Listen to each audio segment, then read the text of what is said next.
টাকা হারিয়ে গেলে ফিরে পাওয়া যায়, কিন্তু অতিবাহিত হওয়া 1 সেকেন্ডও আর কখনো ফিরে আসে না।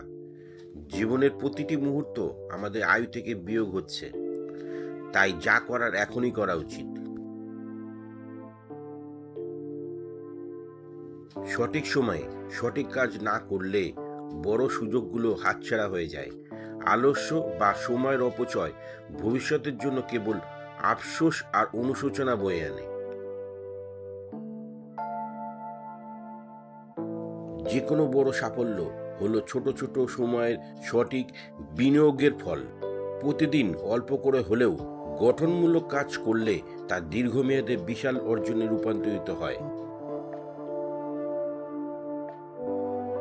দিন শেষে যখন আমরা দেখি সময়টা ভালো কাজে কেটেছে, তখন এক ধরনের মানসিক প্রশান্তি কাজ করে।